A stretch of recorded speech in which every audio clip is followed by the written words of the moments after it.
Okay, so this is about the screw, and of course a car jack is using a screw. And so here we have the simple machine. In fact, I already lifted up. I think you can see that right here. And I notice it takes quite a bit less force. Okay, I'm going to mention a few numbers, but don't write them down at that point. In fact, I will explain in a moment here why not. Okay. I take this car regularly to the dump to get rid of the garbage, and they have an electronic scale there, and it always comes in at like 4,000 some pounds, and when it's empty without the garbage, pretty much exactly 4,000 pounds. Well, I have a couple of kayaks on top of the car now, and then I have some stuff inside, so let's assume that the total mass of the car right now is 4,200 pound mass. And again, don't write that down at this point. Okay, with the car jack, I'm lifting only a quarter of the entire car, so approximately 1,050 pounds, which we calculated would be 480 kilograms. However, I'm actually not lifting the tire or any of the suspension here of the axle, so it should be actually appreciably less than those 480 kilograms, and of course the engine block is in the front. And so at this point here, as we're filming, I really don't know how much it is, and I hope that I get a better estimate later on and put it as a caption into the video. Anyway, we lifted it up.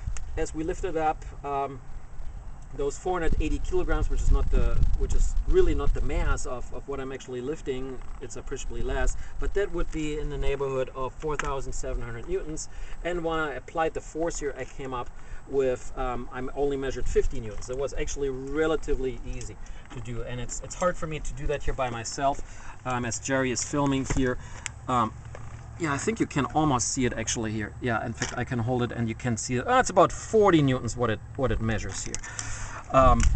But of course, it's a little bit dangerous here, so I don't want to do this whole thing over again. So I measure about 40 newtons, which means I have like an actual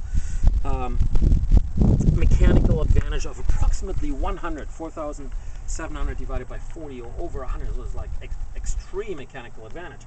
I doubt that. I think what I'm really lifting is much less than 4,700 newtons or 1,050 pounds or 480 kilograms. Much less than that.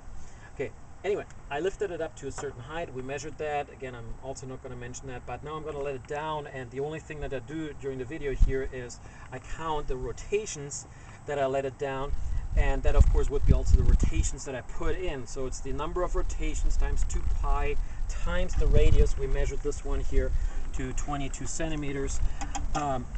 That would be the amount of distance that I have to apply that 40 newtons of force through. And that one is actually a real measurement. In fact, I didn't use these ones here because the force was actually small enough that it hardly registered on this one here. So that's why I'm using this one here straight from a physics lab, which is actually pretty strong, and I measured 40 newtons, which is roughly 10 pounds. So I guess maybe this could have measured. Oh well.